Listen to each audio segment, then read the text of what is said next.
Hi, everybody. It's Michelle Jackson, and I'm here to interview someone who I'm so excited to have. This is my second time interviewing her. She is Ethleen Sawyerr, and she is with Speak Right Play. She is also the host of our upcoming self-editing workshop that's going to take place Saturday, February the 19th. And we are here today to talk about the workshop, to talk about editing, and to make sure that all of you are well aware of what's taking place so that you can register, because this is a great window to do that. It is Saturday, February the 19th, and you can register for the event, which includes two parts, which is so great. One is a workshop on how to self-edit, and the second part of the event is a chapter review. So if you are looking to get 2,500 words of your manuscript reviewed by professional editors, this is the time to do it. And it's only $65, 35 for the event, and $25. I'm sorry, did I do that right? $60. 35 for the event and $25 for the review. So I'm very happy to have Ethleen here with us. We're going to bring her on the screen and we're going to talk about editing. How you doing? Hi, Michelle. I'm doing well. How are you? I'm great. You see, my math is all crazy, right? I'm like, It's all right. this is not right. So, everyone, we are going to take up a little bit of your time today to talk about this event because we think it's so important. As you know, I started the Black Writers Workspace uh, 2 years ago, or actually in 2020. And we started this initiative because we wanted to make sure that our writers, our independent writers, have all the resources and all the tools they need to be successful. Okay. And in order to be successful at self publishing, you have to know all the different things that need to take place in order to put out a good body of work. So, because we're self published, it doesn't mean that editing is something that you decide you don't want to do. And because it's self-publishing doesn't mean that you shouldn't care about your book cover or about your layout or about your marketing strategy. We have to do everything that the traditional publishers are going to do because we're competing with books that are traditionally published, right? So being published doesn't mean that you get to ignore things, and sometimes that happens. And one of the things that I find that a lot of people often ignore is editing, because it's expensive. It can be, for me, I think that it is the most important part of the writing process. However, there are some who say, well, I'll just get Grammarly, or I'll, use my my editing or my spell check tools on Microsoft Word. There are so many different pieces and tools and apps out there, but there is nothing that takes the place of a professional editor. So Ethleen is here to talk about editing, to talk about the workshop, and to tell us a little bit about what we can expect at the workshop. And I'm looking forward to it. So Ethleen, tell us a little bit about yourself, and then let's get into the meat of what this workshop is all about. Well, thank you again, Michelle. So I am an editor, and I'm the founder of Speak Right Play. We provide English language services to clients, editing, proofreading, ESL, all of that we do. But today we're talking about self-editing because one of the things that we do is we come across manuscripts by independent authors, especially that need to be edited. And so we decided to put on this workshop because really and truly editing can be expensive, just like you said, Michelle, right? And so if you're trying to save a little bit, there are things that editors come across almost regularly that if authors, writers were to learn how to correct those things, even if they may not do it for 100% of the manuscript, but even if 70% of the manuscript is those issues are addressed, then you can save money. And so that's what we want to do for the author, for the writer who is publishing on a budget, self-publishing on a budget. We want to equip you with some tools to sincerely assist you so that you can publish a quality book without breaking the bank. Well, we're going to have a kind of a fire round of questions to you about editing, because you said a couple of things that I think is important for us to think about as independent authors. And one is that, what happens when the book is poorly edited? Let's walk through the process of what Okay. it takes to self-edit and I mean to self-publish a book. I've self-published 3, and you have also self-published. But the process for writing a book doesn't change for any of us, in my opinion, right? You have to map it out, lay it out, outline whatever you use. You want to make sure that your thought process is consistent and it flows, and the reader can understand your point, whether it's fiction or nonfiction.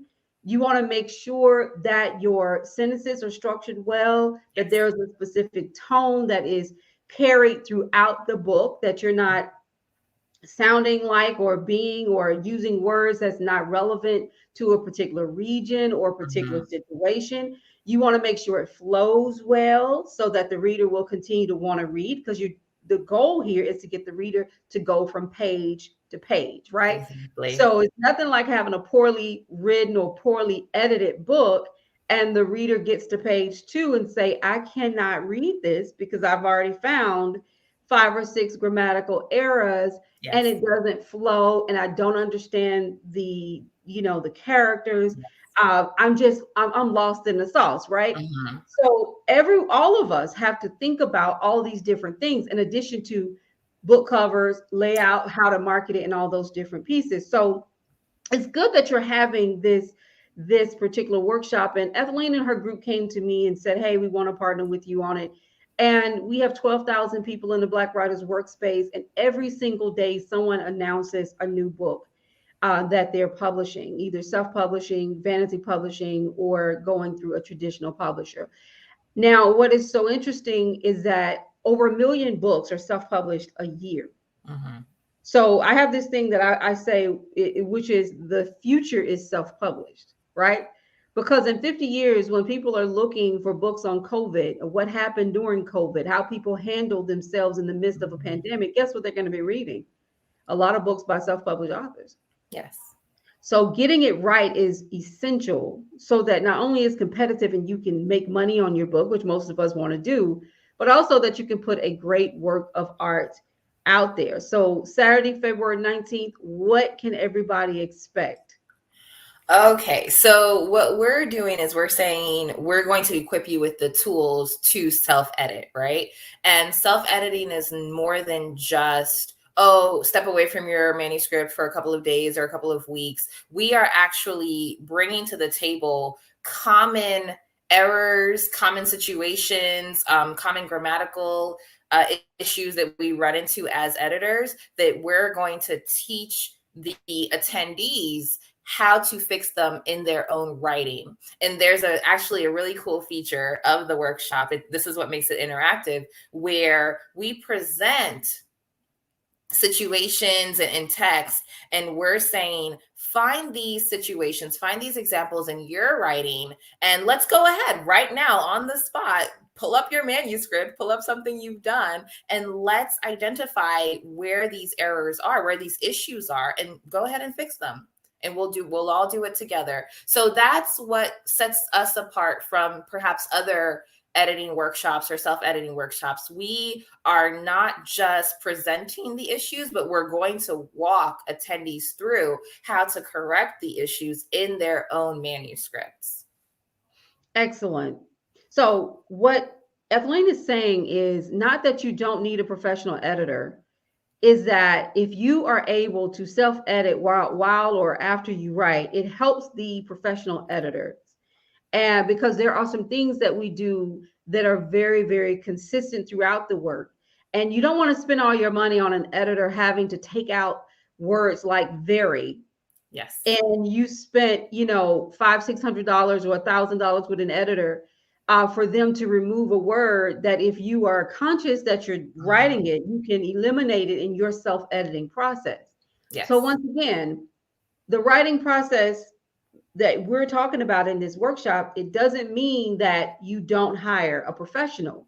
It just means that these are the things that you need to catch to make the professional editors work not that it's trying to make it easier, but it's also trying to educate you on how to eliminate some of these bad writing habits. Yes. And many of us, we have it. I'm long-winded when I write. And so social media, I do social media management for companies. And I've noticed that when I can keep things crisp and to the point, I get more likes on it.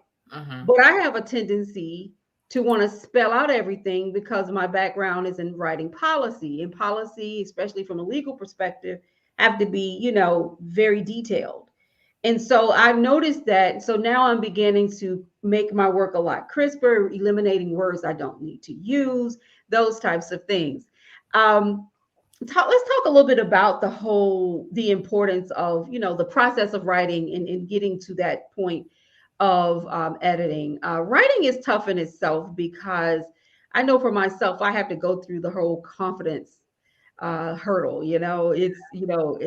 I start writing something and I'm loving it, but then I go, oh, nobody's going to want to read this. And then I'll stop, I'll put it down for a month or two, and then I'll pick it back up. And I'm trying to get over that. So I was taking a class, a screenwriter's class a couple of years ago. And I remember the gentleman who taught the class, he was out of New York. He said to write it poorly, but write it. And so I was like, oh man, that's interesting, because that meant that you didn't have to write it perfectly the first time. That's why you have editors. And so in that idea of writing, it was like get it out of you, write it down, then go clean it up.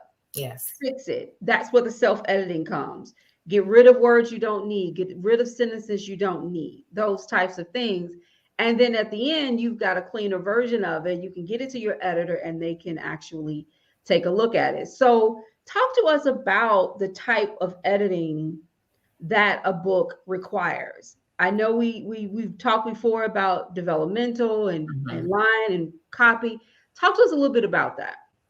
So the developmental editing is where we look at the narrative as a whole, right? So in a story, especially in fiction, there are certain elements that we need. We have to have conflict. There has to be a setting, and there are just certain elements, right? And we'll talk about that in the workshop. So I won't give too much away.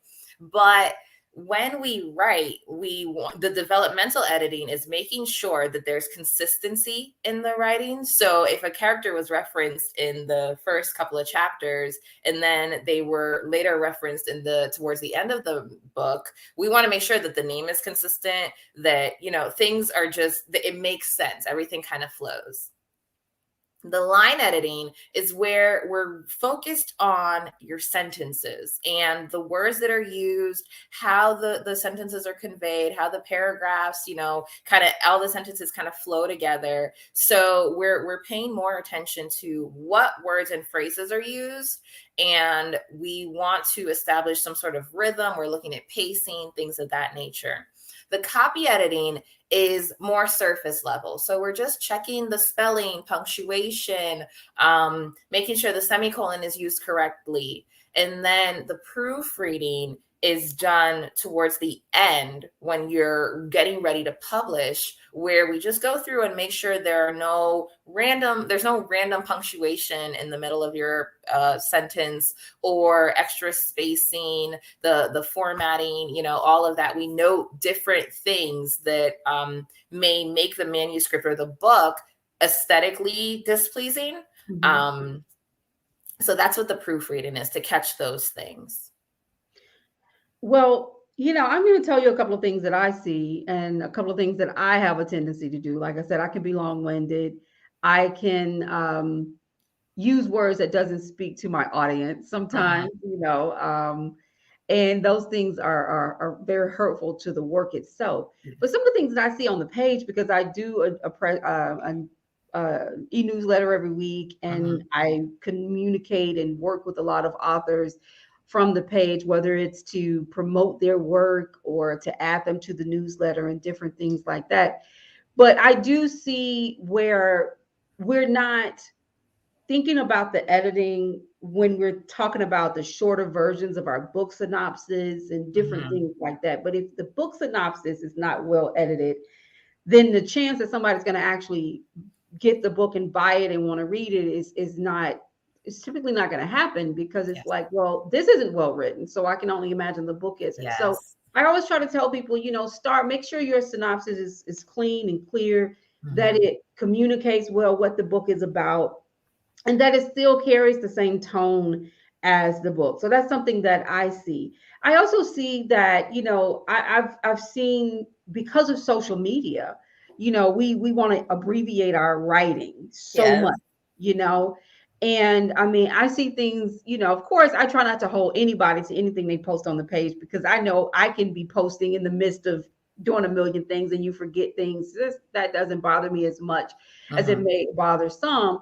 But you still, even if you're trying to say it short and fit it Mhm. into a style that is acceptable on social media, still take into account that people are reading it Yes. and trying to connect you as a writer to what you are Mhm. writing and what you're saying Yes. on social media. So I would definitely tell people, proofread, read out loud, read, Yes. read, read. That's going to be key. So this event on Saturday, February the 19th, is virtual 100%. $35 for a 1 hour workshop with your team to really learn about some of the mistakes and habits that we have as writers and eliminate Mhm. those things.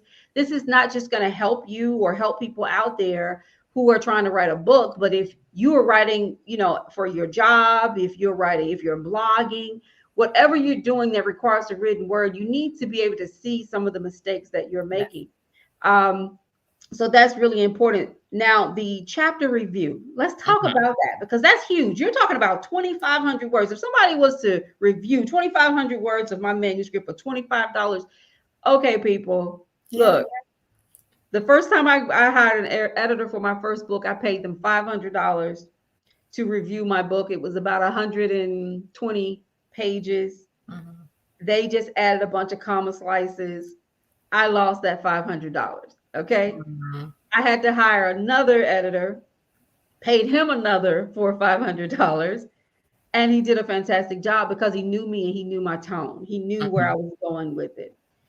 This idea of paying $25 to have that many words reviewed by a team of professionals is exciting. It is so well worth it, and I encourage everyone to jump on it, because in that 2,500 words, you will see your mistakes, and not only will you be able to get your manuscript reviewed by Ethleen and her team at Speak Write Play, but you will also get 20 minutes of their time 101 to discuss the 2,500 words. So think about that, $25 to have 2,500 words reviewed and a one-on-one session with an editor. Go tell me why everybody needs to be doing this. I think you're doing a great job. The value is, I mean, it's a huge, right? And what we did was we decided to do the chapter review because to piggyback off of the online workshop, because we wanted the participants to see exactly how everything correlates, right? So we've taken an hour, we've taught you what we as editors, common mistakes and issues that we encounter, we've taught you how to address those issues. And now you're going to see those issues again in your manuscript and we get to talk about it. So I think everything kind of worked together. If I were not a professional editor, if I were a participant, if I were a writer, especially a first time writer, I would jump at this because it just doesn't happen. The reality is, for something like this, we would charge a lot more, but we really want to communicate that independently published books do not have to be lesser quality. Right. And the way to really back up what we're saying is to show writers exactly what it is that we do and how we do it, but we give it to them at a price that is affordable, extremely affordable, because we really wanted to demonstrate that we believe that you can self-edit, and we believe that a professional can help you, but we want you to really understand what we do as editors, so that you kind of value us more, and you decide, okay, it's worth it to invest in an editor. And it is an investment. And I'm glad you used that word because it's not required Yes. in this day and age for you to get a professional editor. Platforms like Amazon, KDP will allow you to put virtually anything on their platform and get it published in a book format. Mhm. And you can get your shirt and say you are a writer, and you can get all your family and friends to buy it, and you may actually make a little money. But it does not take away from the need for Yes. you to have standards in your writing style. It doesn't mean that you have crossed over into a world of professional writing when you have just put out something that you did not spend the time or make the investment to care enough about it being well done. Mhm. And so I want to say to everybody, is it required for you to spend the money to get your book out there? No. Should you do it? Absolutely, positively, yes. These books are going to be read for centuries. Mhm. They're gonna outlive you, your children, and everyone else. You want the book out there to be representative of who you are. So definitely getting an editor works. Now, will editors, we talked about this before. It's money spent, Mhm. and it's not always cheap, but it doesn't have to break the bank. And please, everybody, be very careful about people who are scamming you and telling you, hey, give me $2,000 to review and edit your book, and they disappear or they Yeah. don't do a good job. So be very Mhm. careful about who you hire. And that's one of the reasons why I wanted to partner with Speak Right Play, because I really felt like you were someone who's done your homework, done your work, who understands editing. And I like the way you are, how you express yourself about it. And I know that you have put out good products out there, and that's important. But the money piece is one part of it, but also trusting the editor and Yes. feeling like the editor is going to suck the life out of your work. That was Mhm. my fear, was that the editor is not going to get it. And so Mhm. she or he will want to change everything. Editors Yeah. are there to give their opinion in some ways, depending on if it's developmental line or copy or if they're just proofreading. Yes, but these are people who are professionals who Mhm. understand and respect your view and try to see it through your view. And Mhm. but their goal is to make sure that it reads well, because if it doesn't read well, nobody's going to read it. I mean, if it doesn't read well, your readers are not going to be happy. And So I'll mhm. tell you, Michelle, that one of the things that we do is we always have consultations with clients before we take on a project, because I want to have a conversation with you to find out what your objectives are with writing this book that you've written. The other thing that we do is, you say an editor, we make suggestions. And I often have clients where I say to them in the emails, when I finish the first round of edits, I say, these are suggestions. Some are strongly recommended, while others, you're free to kind of do what you would like with it. But definitely the grammar, I mean, as I respect an author's voice, I respect the way the author desires to communicate, but certain things, it's just grammar. Mhm. Now, if you're writing in a specific era or, time period, then of course there's more leniency with not adhering to certain words or usage and things like that.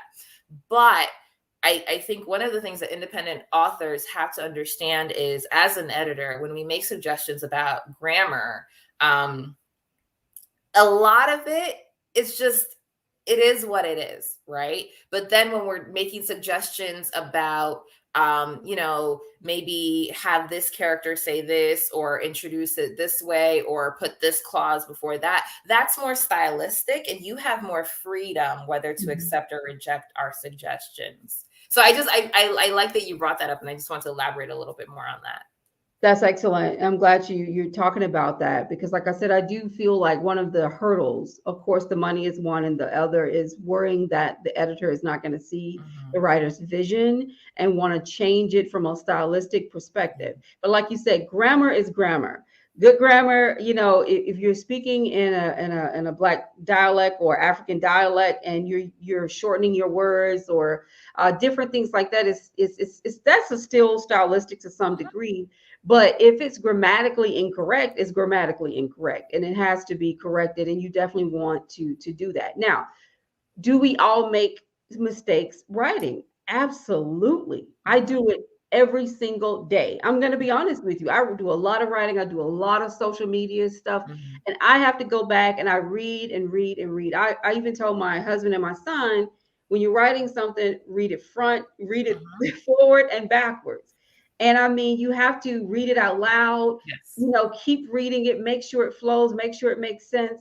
That is just a part of writing. You're not going to always get it right. And so even with my press releases, I'll send those to editors. You're editing one of my final book, my last book. I'm sorry, not my final book, but the last book I wrote. You're editing it now. That's my, how much I trust you is to let you edit that book. And so it's a partnership with your editor. It really is a partnership. So what we're going to do as we convince everyone to be at this workshop, because we do have seats available. Mm-hmm. Many of you have already went onto the Facebook event and said that you're interested or you're going, but you haven't gone into Eventbrite and purchased a ticket. So we do encourage you all to go to Eventbrite and purchase a ticket to this event. That is important. So if you are on Facebook and you've said, hey, I'm interested or I'm going, it's not done yet.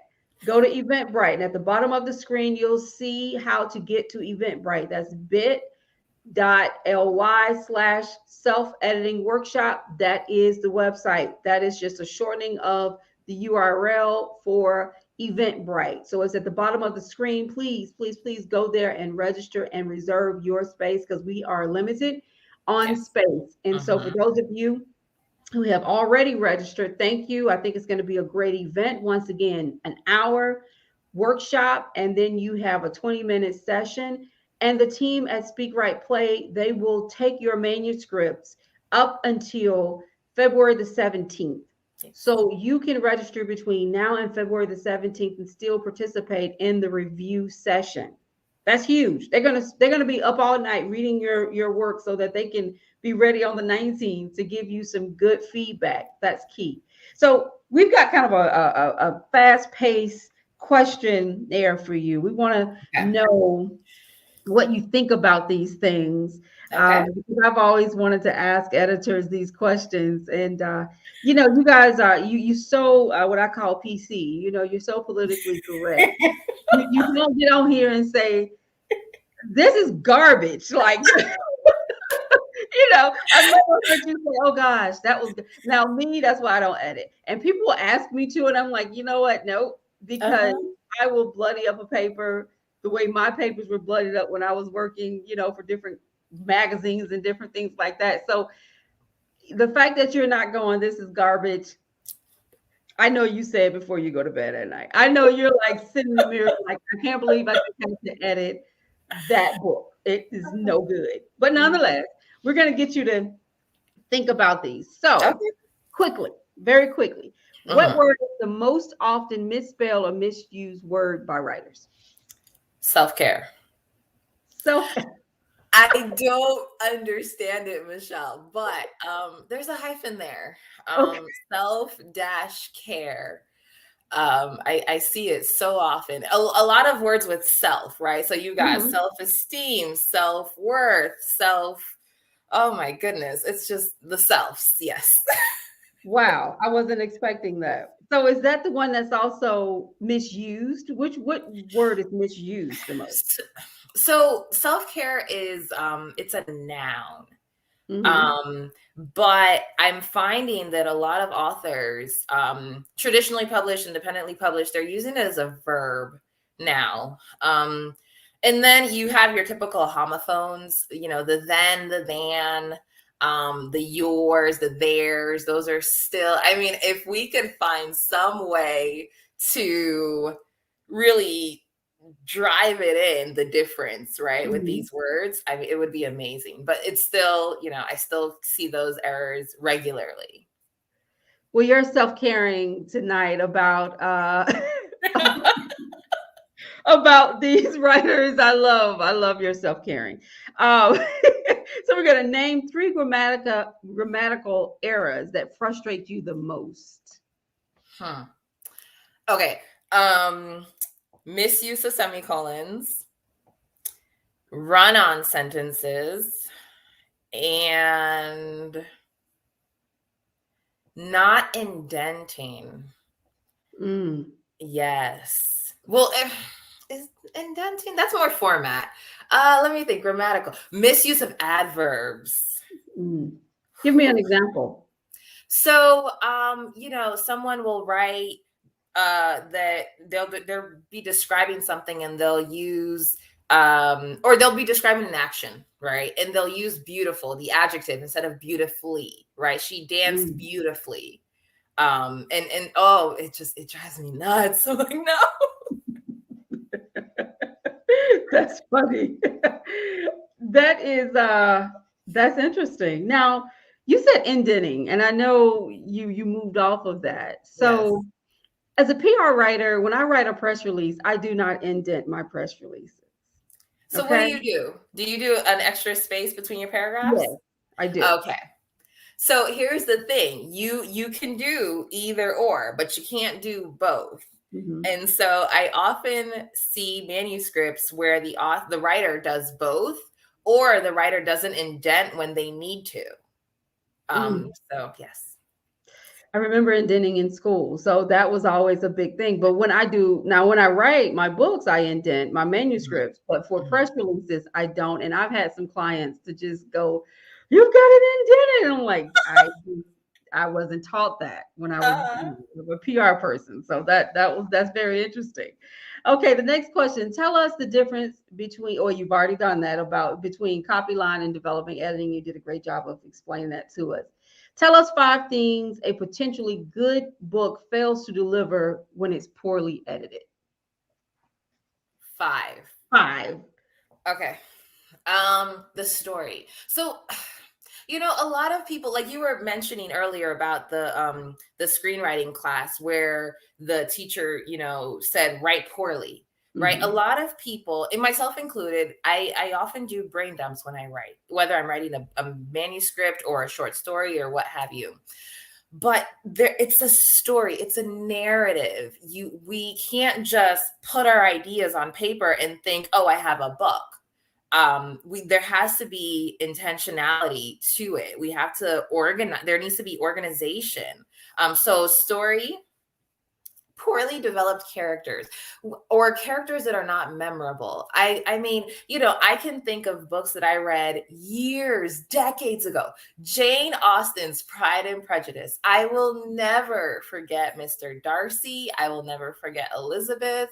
I will never forget what is the House on Mango Street. I will never forget Esperanza. Those are memorable characters. Right. So when your characters are not developed well, professionalism, right? So when a manuscript is not edited well, there's a level of let me say it in the opposite order. When a manuscript is edited well, there's a level of professionalism that the writer brings to the table automatically. If I'm reading your book and within the first 5 pages, I catch 5 or 6 errors, I'm not finishing your book, just like you said earlier. And so, oh gosh, that's 3. Okay. Authenticity. I get distracted when I see a lot of errors in manuscripts or books rather. And so you lose me as a reader. I literally I'll just stop reading because I feel like if I'm reading this and you've created this story, but there are errors in it, then is it really believable? Like, can I trust you as an author? And then that's 4. Okay. So the 5th one, loyalty. I think it's hard to develop loyal readers, a loyal fandom, right? When a book is not edited well. Love it. Did I do it? You did. Okay. I love it. The story, poorly developed characters, professionalism, authenticity, and loyalty. Yes. Good job. Thank you. Finish this sentence. An experienced writer will always blank. And then the next sentence is a successful writer will never blank. So finish these sentences. Okay, so I say this often. An experienced writer will always write with intentionality.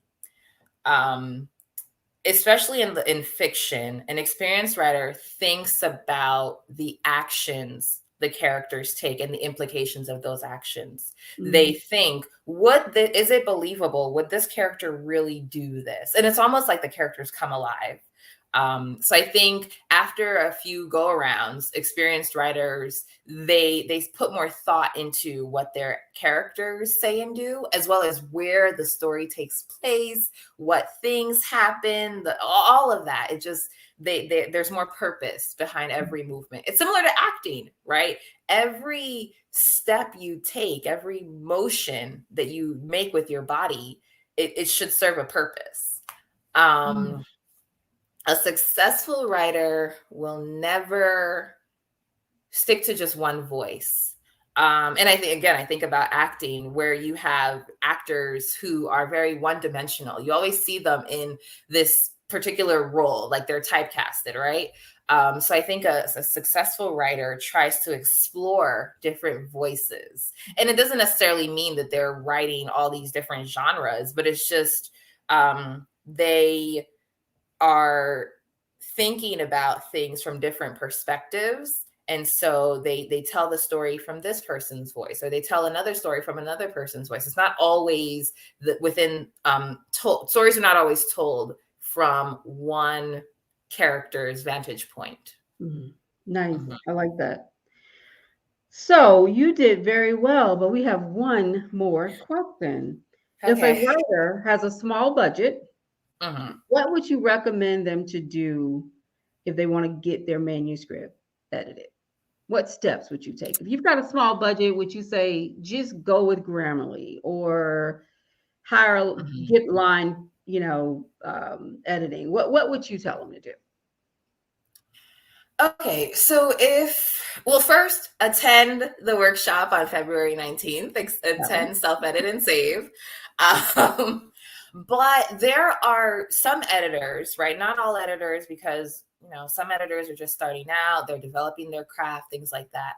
But more experienced editors often offer manuscript evaluations. It's typically less expensive than full rounds of editing, and the editor will provide you with a report or some sort of documentation of their thoughts surrounding the plot, the characters, your writing style, all of that. So if you are trying to publish and your budget is limited, definitely self-edit as much as you can. Come to the workshop, learn about some of the common issues that we see in manuscripts, and request a manuscript evaluation, and have the editor really break down what they're seeing in your text. You can also get beta readers. Now, the beta readers, I need writers to understand, beta readers are not editors. Mm-hmm. Some beta readers may have more advanced English knowledge, English grammar knowledge, but they are not editors. So you do not, and you should not, change your entire manuscript because a beta reader says you should, or they have some thoughts about a character or the way the story goes. But the beta reader will give you insight into how a potential reader will respond to your story. So you can kind of, if you just want to see how someone authentically will respond, you can get beta readers, usually, on a voluntary basis, and get an editor for copy editing. Request one of the less costly tiers of editing, copy editing or proofreading. Now, I will tell you that if you have not self-edited, if your manuscript is riddled with issues, you're going to waste your money on copy editing or proofreading. But if you have really done the best you can with your manuscript, you've used Grammarly, you've used Pro Writing Aid, you've kind of exhausted all of that, then take it to a professional editor and have them evaluated for a round of copy editing. That was a long answer. No, that was great. That was great. Okay. Ethleen, thank you so much. And for those of you out there, once again, Saturday, February the 19th, we are hosting our first our first self-editing workshop. We've had other workshops, book fairs, gosh, round tables. We've done everything on the Black Writers Workspace, but this is the first time we are only focusing on editing. It is so important to me. And I'm going to tell you why. I do a great deal of writing about self-publishing. And I do a lot of research and a lot of surveys of readers. And the first thing they say when it comes down to self-editing is, I don't buy the books because they're not well edited. And so in order to overcome this hurdle or demystify this issue for our readers, we've got to do better with our editing. Now, do I think that all self-published work isn't well edited? I do not think that's the case. A lot of our work is dynamic, period, and it is well edited. I get my stuff edited. Most people I know will go and get it professionally edited. So it's not a matter that because a reader says that all self-published books aren't well edited, there's truth to that. It isn't. Mm-hmm. But for those out there who are determined not to go through any process of editing because they want the work to be so authentic, know this: we're going to miss the message if we can't read the work. Okay. So please join us on the 19th. You're talking $60, $35 for the workshop, $25 for a chapter review up to 2,500 words.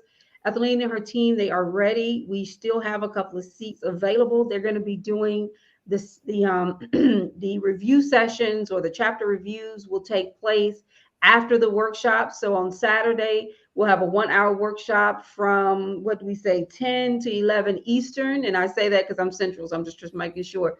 10 to 11 Eastern.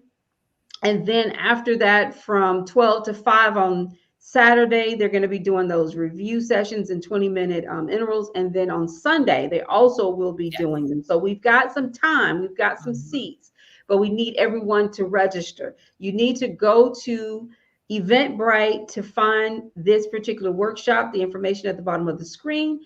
Ethleen, thank you so much for being a part of the Black Writers Workspace, for always working with us, for letting me interview you and ask you questions and pick your brain, and editing my work. And just thank you for everything that you're doing. I really am grateful for the attention that you give to our readers and to our writers. And we care about our readers. Okay, we really do. Everything that we do, all this talk about editing, is not for us, it's for the reader. And so please be sure to be a part of this workshop. So I'm going to take you off the screen. You want to say goodbye to everybody, but don't go anywhere. Okay. Okay. Thank you for having me. Thank you. So everyone, this is Michelle Jackson again. Like I said, we are here to get everyone educated on editing. It is a key part of putting out good work. And so we invite you all to our event on Saturday, February the 19th. It is from 10 to 11 Eastern. That is for the workshop. And then for 2 days, we will have professional editors available to review 2,500 words of your work. So if you're interested in participating, go to Bentley/self-editing workshop, or you can find the information on the Black Writers Workshop page or on Eventbrite. Thank you.